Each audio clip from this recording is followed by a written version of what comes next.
Mercury 2 was a spaceship belonging to the Sol Transgov, crashed on planet 4546b some years ago.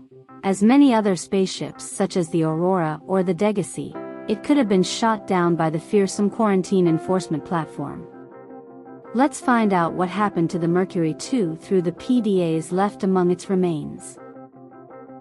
Oh man, oh man, oh man. This is every xenolinguist's dream. I was helping with the planetary scans, and there are possible unknown structures on the surface. This could set my career up for life. The images are a little degraded coming through the atmosphere, but it looks like intentional and complex architecture, which means civilization, and civilization means language. Oh, man. And now most of the crew wants to get home, I understand that, but this could be a defining discovery. I'm definitely going to put a bug in Diana's ear about going to the surface so I can take a team to explore. I desperately hope this pans out.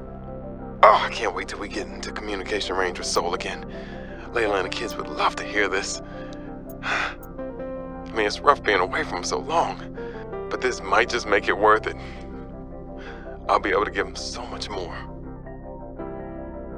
My instincts are never wrong. Stefanos has always been overly cautious. He hates taking risks, which I suppose is understandable when you're in the back end of the galaxy. But no risk, no reward. Elliot finds evidence of alien architecture on a completely uncharted planet, and he expects me to ignore that? Orion's belt, I would be an absolute fool. We've done some scans, and while there aren't a lot of mineral resources on this planet, there is decent biodiversity. Teams go out in the morning. There should be a significant specimen and sample haul for biopatenting, which will be split among the crew as part of the Discovery Clause. Let's see Stefanos and everyone else complain when they have a few more Sol Transgov credits in their uniform pockets. They'll learn to trust my instincts at some point. Sol should pay me more to lead these missions. I saved the whole damn crew from destruction. Mercury 2 was nearly obliterated by an immensely powerful energy beam. I don't know any weapon system with that level of capability. The power source to get that kind of range must be, well, otherworldly. We got lucky. The energy signature is similar to some of the weaponry meant to counter pirates on mining freighters. The refraction of the beam across the atmosphere? Orion's belt, it looked like the Northern Lights. Such power. I fired the emergency flares and dumped water from the nuclear core. I think the heat signature confused the weapons tracking for just an instant. I managed a slight evasive maneuver, and I felt the Mercury get rocked by the sonic boom as the nuclear runoff rapidly evaporated. That alone could have taken us out. Definitely asking for a pay raise. This is not what I signed up for. My days of risky missions should be behind me. But what the hell? I still got it. Even if it was luck. Hopefully, whatever didn't want us on the planet doesn't mind when we leave. Well, we landed safely, despite my apprehension. Diana, damned adrenaline junkie, took one of her defining risks and it paid off. Why hire me as the maintenance engineering officer if you aren't going to listen to their advice? Papa. I didn't go to school for 8 years and get 3 degrees for nothing.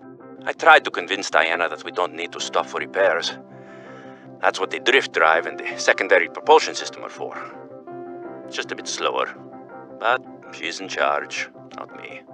On the plus side, I get to work with Yasmin. I didn't know she was such a busybody. She's been going around the whole ship giving folks a hand. I think she was getting on Diana's nerves, so she assigned Yasmin to me. She's helping me inspect and repair the thruster systems. I thought I was the most mechanically inclined person on the ship, but I think she has me beat. She can definitely teach me a thing or two, as long as I don't get too distracted by her smile. She's got the best smile. I can only do repairs in spurts, and it's so inefficient. The larger tools seem to set off seismic activity nearby. A crew came back telling stories of gigantic worms burrowing in the ice. I don't know what they were going on about. They were hypothermic and frostbitten because they walked back to avoid angering them. The ice shelf is probably a bit unstable and they got disoriented or something. To borrow from Diana, Orion's belt thermocouplings are not meant to be worked on in 20-minute spurts. If we break the process, we'll break the ship. But it's nice to hang out with Yasmin while we wait for the rumbles to stop. I hope she doesn't mind all my questions. I love hearing her voice. Her face lights up, and she's got the most expressive eyebrows. They're practically acrobats. The way she looks when talking about nuclear engineering is the same way I look at my grandmother's domades. The woman never sits down, though. She told me that she used to do decathlon in college, and I can believe it. She's like a bouncy ball, just all over the place. She makes rounds on the ship every day to see if people need help. I should do something nice for her. She's always helping everyone else. I wish I had a fraction of her energy. I finished the reactor checks. We dumped a ton of runoff, and we don't need the rods melting down. Then I helped with the scavenging, chopped some veggies with the cooks, and tried to help Diana, but she sent me down to engineering with Stefanos. I've been working with him the last few days. Stefanos, how to describe Stefanos? He's by far the most thorough engineer I've worked with, and no ego. He never leaves a job undone, no matter how late it is. I've never seen him awake before 11, and he always greets me by saying, "Kalimera, Yasmin," in the sleepiest drawl. Not a morning person, that one. He listens with the slightest smile on his face and twirls this stray curl by his ear. He asks a billion questions, but I don't mind. He surprised me today. There's an empty room on the bridge, just a spot of negative space in the ship. He set a picnic there and said I need to relax. He even called me a busybody. There were these crazy glowing fungus things he found to set the ambiance. The most exciting part, though, drum roll, he can jailbreak fabricators. He made a small batch of traditional Grecian dishes. But the craziest part? He managed to make a suitable falafel for me. I never thought I'd see a good falafel in deep space. Alhamdulillah. A quiet genius, that one. This planet may be a cold mistress, but maybe it isn't so bad. We need to get off this planet. I mean, the morning started out so well. I took a team of 6 out to find the structures from the planetary scans, and we were all in high spirits. I mean, who wouldn't be? These structures would be clues to another sentient race. It was highly unlikely that another colony would be out this far. We were going to be in the frickin' history books. Everything was going okay. We were a few miles from the ship when our radios picked up an actual signal. It sounded like an SOS. We got overly excited naturally and decided to enter the water to follow it. That decision cost 3 lives. I mean, half my team. They got ripped to shreds by something. They died screaming, alone in the cold, dark waters. I'm not going back in that godforsaken ocean again. I refuse. Some of the animals on this planet, they look sick too. Weird pustules on the skin, oddly sluggish. I think we should leave. But Diana said we should stay. She thinks the biopatent payoffs would be worth it, but those families will never see their loved ones again. They don't care about no payoffs. We can't return the bodies. I don't care about the accolades or the history books. I just want to see Layla and the kids. Man. I miss the smell of my wife's hair. The kids tackling me at the door again. That's all I want. To get out of here alive. Please. Orion's belt, this all went sideways. How could I have known that so much would go wrong? I failed my crew.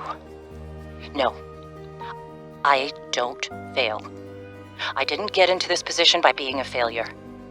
It's this desolate land, frigid and cursed.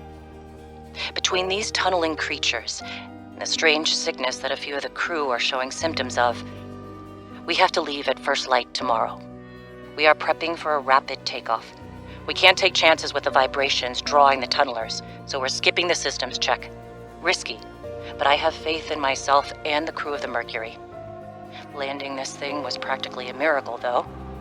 But we have to get out of here. Maybe the weapon is to keep people away, but if we leave, it'll let us go. I have to leave the quarantined crew in the cave behind.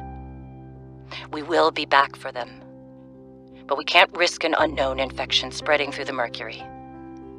We're packing survival kits for them, but there's only enough surplus for about 2 weeks.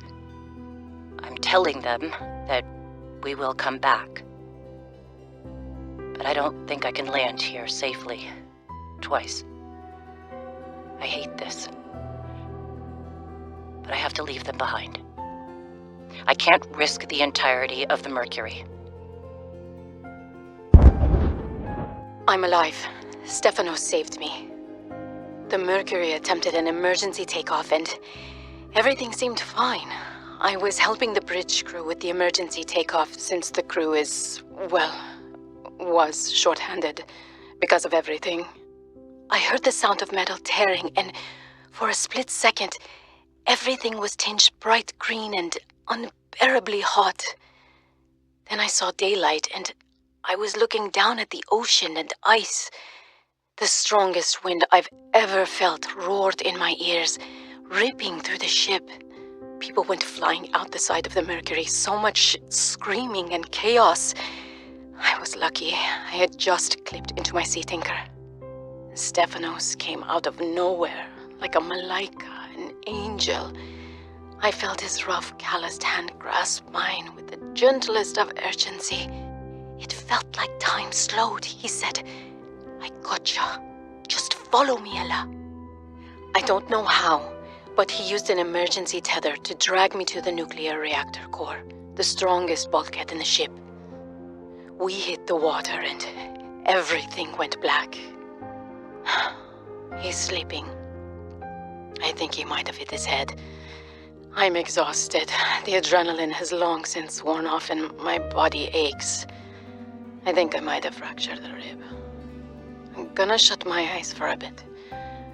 When I wake up, I'll figure this out. I'll save us.